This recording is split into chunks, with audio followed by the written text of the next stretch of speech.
குடிமராமத்து வரணும்ல. எடப்பாடி சொன்னீங்க. சரி. குடிமராமத்து பணி. ஆ. அதே போல அவர் வந்து பல விஷயங்கள் பண்ணதை நீங்க வந்து சுட்டிக்காட்டி நிறைய பேசுறீங்க. ம். விவசாயிகளுக்கு பல விஷயங்கள் பண்ணியிருக்காரு. ம். அதையெல்லாம் சொல்லும்போது இதெல்லாம் நமக்கு விஜய்க்கு தெரியுமான்னு நமக்கு உங்களால உணர முடியுதா முதல்ல? இதெல்லாம் விஜய்க்கு இதெல்லாம் தெரியுமா? இப்போ வந்திருக்கீங்க. புரட்சித் தலைவரும் அடிபட்டு தான் அரசியலுக்கு வந்தார். ம். இன்னைக்கு அதே மாதிரி தான் ஒவ்வொருத்தரும் ஒவ்வொரு சூழ்நிலையிலிருந்து வந்தவங்க தான். அதே மாதிரி விஜய் இப்போ தானே அரசியலுக்கு வந்தார். வந்த இப்போ எம்ஜிஆரிடம் நாட்டை ஆள முடியுமா கொடுத்தால், கருணாநிதி கேட்பதற்கு சட்டமன்றத்தில் பதில் சொல்லி விடுவாரா? ஒரே நாளில் ஓடிடுவார். நாங்கள் ம். எடப்பாடி பழனிசாமி ஆட்சி தக்க வைக்க முடியுமான்னாங்க. அதாவது புரட்சித் தலைவர் அம்மா மறைந்த பிறகு இவரை வந்து தேர்ந்தெடுத்த பிறகு என்ன பேசு தமிழ்நாட்டில் மாதேஷ் உட்பட என்ன நினைச்சிருப்பீங்க? ம். இவராலாம் கண்டினியூ பண்ண முடியாத பண்ணீங்க. 4 ஆண்டு காலம் நிறைவு செஞ்சார் திருப்திகரமா. ம். அது மாதிரி விஜய்ட்ட ஒரு ஆட்சி கொடுத்தா தாங்க தெரியும். கொடுக்காம நீங்க எப்படி சொல்றீங்க? விஜய் முதல்ல வெளியவே வரமாட்டேன்றாரே சார். வெளியில என்ன அதிகமா. வரல? ஆ? இப்ப நேத்து Selected-ஆ பாண்டிச்சேரி போலியா? ஆமா அதான் நேத்து செலக்டடா. பாண்டிச்சேரி சரி, போலியா? பாண்டிச்சேரியில போய் அவர் பேசின அரசியல் என்ன சார் சொல்லுங்க?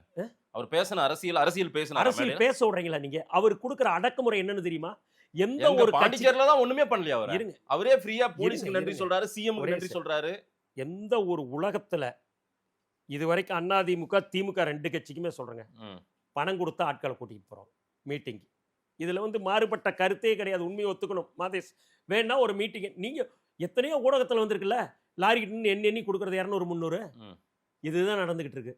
தன்னெழுச்சியா தன்னுடைய கை காசை செலவு பண்ணிக்கிட்டு போற ஒரே கூட்டம். இன்னும் இதை விட சொன்னா ம். QR கோடு கொடுத்து போறான்னா எவ்வளவு அவன் வந்து அந்த விஜயை நேசிப்பான். விஜய் மேல எந்த அளவுக்கு அவனுக்கு ஒரு வெறித்தனமா. அரசியல் தெரியுமா? அவங்களுக்கு எல்லாம் அரசியல் கண்டிப்பா தெரியும். அரசியல் தெரியும். எங்க தெரியுது? அரசியல் பிறக்கிறப்ப கரூர் தெரிஞ்ச உங்க ஊர்ல ஆளு இல்ல. நாமக்கல் பக்கத்துல கரூர்ல ஒரு பெரிய இன்சிடென்ட் நடந்துச்சு. சரிங்க. விஜய் சொன்ன டைம் என்ன, வந்த டைம் என்ன? ஓகே. அதுவும் தெரியாம கூட்டம் முந்தி மோதி எல்லாம் ஓகே. கூடி ம். அது விபத்தா மாறும்னு கூட அந்த கூட்டம் தெரியாம பாவம் ம். 41 பேர் இறந்து போயிட்டாங்கல்ல. ம். இப்படிதானே அந்த அரியா கூட்டமா இப்ப இருக்காங்க. நீங்க 3 மணிக்கு டிபேட்டுக்கு என்னை வர சொன்னீங்க. ஆமா. 2:30 மணிக்கு. ஆ, நான் ஒரு 3 மணிக்கு தான் ½ hour லேட். சரி காரணம் எனக்கு வர்றப்ப அடையாறுகிட்ட ஹெவி டிராபிக். சரி. ஒரு மாஸ் லீடர் வர்றாருன்னா அவர் எம்ஜிஆர் எப்படி வருவார் தெரியுங்களா? வியாழக்கிழமை வர்றாருன்னா சனிக்கிழமை தான் வருவார்.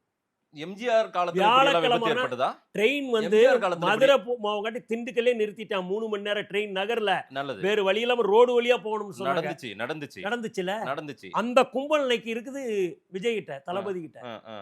அதனாலதான் இதுல என்ன இருக்கு, ஒரு மாஸ் லீடர் வர்றாருன்னா ரோடு வரீங்களும் வண்டியை தேக்குறான், போறான் வர்றான், போக முடியல. ம். நீங்க அந்த அளவுக்கு பாதுகாப்பு கொடுக்கணும்ல.